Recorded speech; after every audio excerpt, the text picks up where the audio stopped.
Bonjour et bienvenue dans ces mystères de la chambre jaune. Aujourd'hui le mystère, ça va être comment deux flics français peuvent enquêter au Québec. Alors c'est pas vraiment un mystère parce que on va le savoir très vite, hein. Ça se passe dans le roman de Jacques Saussé, 4 racines blanches, chez Livre de Poche. Je vais vous le dire, mais avant il faut que je vous dise que Jacques Saussé vient en dédicace à la librairie où je travaille ce samedi là. Donc si vous passez dans le coin que vous avez des livres de Jacques Saussé à faire dédicacer, ou si vous voulez acheter les livres de Jacques Saussé que vous n'avez pas déjà et que vous voulez les faire dédicacer, ou si vous voulez venir lui dire bonjour ou nous dire bonjour, c'est samedi. Et tu vas l'interviewer? Je sais pas, peut-être, s'il a le temps, s'il veut bien, pourquoi pas. Mais il est déjà venu plusieurs fois en fait, pourquoi tu l'as pas interviewé avant? Alors oui, il est déjà venu plusieurs fois en dédicace à la librairie. Certaines fois, je faisais pas encore d'interview à la librairie. D'autres fois, j'étais pas là. Et puis je crois que c'est arrivé aussi, à un moment donné, je faisais plus de vidéos, j'avais plus le temps. Vous savez, c'est la petite période où je faisais plus de vidéos. C'est pour ça, là, j'espère que cette fois-ci on aura le temps. On verra. Et donc, vous savez que j'ai fait une PALTV, une pile à lire très vite, et puis je me suis dit, mais au fait j'ai un livre de Jacques Saussé dans ma palle, je vais l'ajouter dans ma PALTV. Hein. Alors c'est pas le premier que j'ajoute, entre temps j'ai dû ajouter, j'ai ajouté Miniaturiste, hein, la vidéo va sortir bientôt, j'ai ajouté le dernier Preston et Child en poche, hein, parce qu'il y a le précédent encore qui est dans ma PALTV, donc je vais essayer de les lire à la suite. Voilà, donc j'ajoute des livres dans ma PALTV, du coup elle a pas l'air de trop fondre, parce que je les ajoute au fur et à mesure, et pourquoi pas en fait. Pourquoi pas. Revenons donc au livre. C'est donc 4 racines blanches est un roman policier.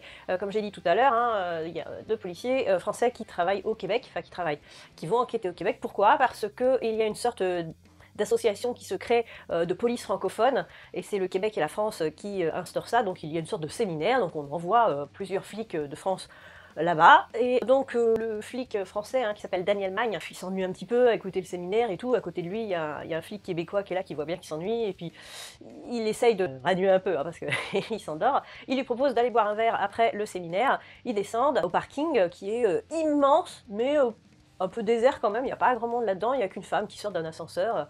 Daniel Magne la remarque parce qu'elle a du charisme et tout. Et quelques secondes plus tard, juste avant qu'ils montent dans la voiture, bim, ils entendent que la femme se fait agresser. Donc ils y vont tous les deux, le flic français Daniel Magne et le flic québécois, et ils assistent à l'enlèvement de cette femme. Le souci, c'est que Daniel Magne, il n'a pas d'arme, il ne peut pas trop intervenir, et que un des kidnappeurs les voit et leur tire dessus. Donc c'est là que ça commence vraiment. Coup de malchance, parce que c'était vraiment même pas sur une enquête, quoi.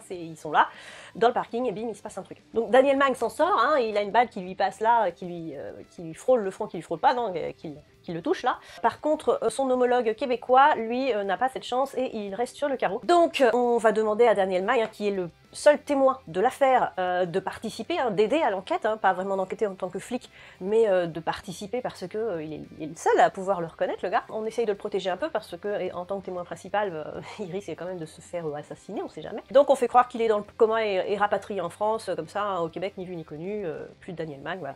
Sauf qu'en France, il y a quelqu'un qui l'attend, il y a une de ses collègues, et aussi petite amie. Ah oui, ce qu'il faut savoir, c'est que ce sont des personnages récurrents chez Jacques Saussé. Ce sont alors Lisa Esselin et Daniel Magne. C'est un couple de flics, on va dire, qui réapparaissent très très souvent dans ces romans policiers. Lisa Esselin, donc, je vous l'ai présenté succinctement, va faire des pieds et des mains pour savoir ce qui s'est passé, et elle va finir par le découvrir, et elle va arriver au Québec. On la lui fait pas quand même. Elle va pas vouloir rester les bras croisés au Québec, elle va vouloir aider sur l'enquête aussi, parce que Lisa Esselin, elle en a un peu là-dedans aussi, et ça va bien les aider. Donc est-ce que je vous en dis un chouïa plus sur l'histoire?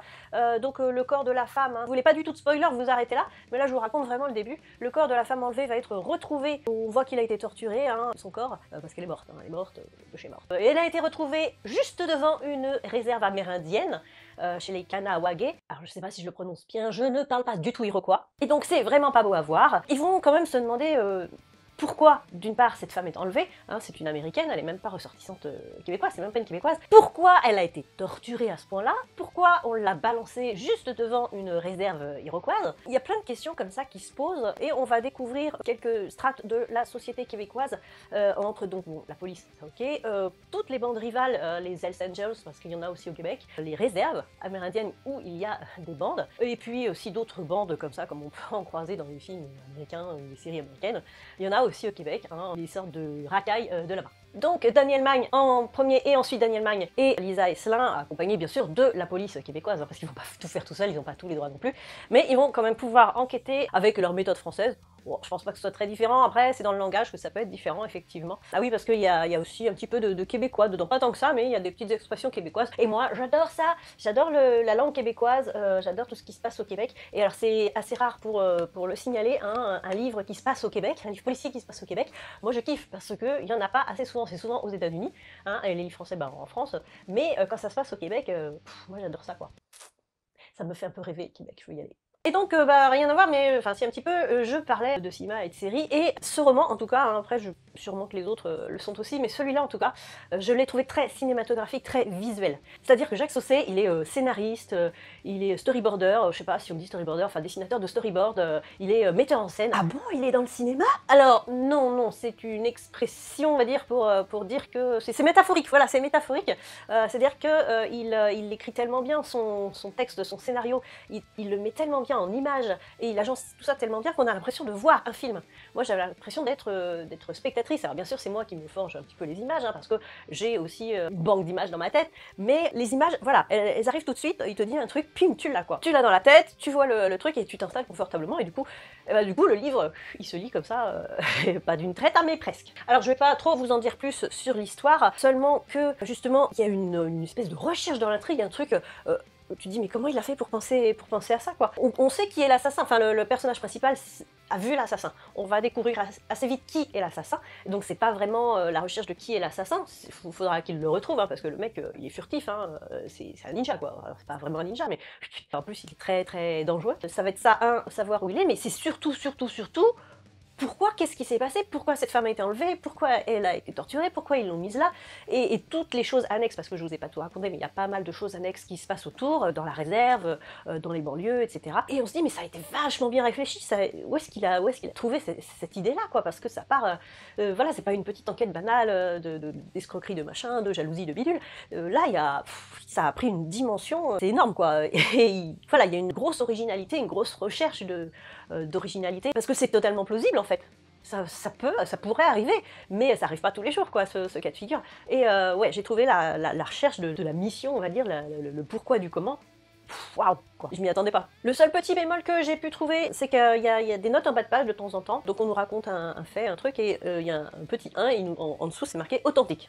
Alors authentique, ça veut dire que le reste c'est pas authentique, donc du coup ça me sort un petit peu du roman, et j'ai trouvé ça dommage. En fait j'aurais préféré à la fin dans une postface on nous dise bah il s'est passé tel truc, c'est vrai, voilà. Par contre me dire que c'est authentique en plein milieu du roman, ça m'a sorti un petit peu, et bon ça c'était dommage.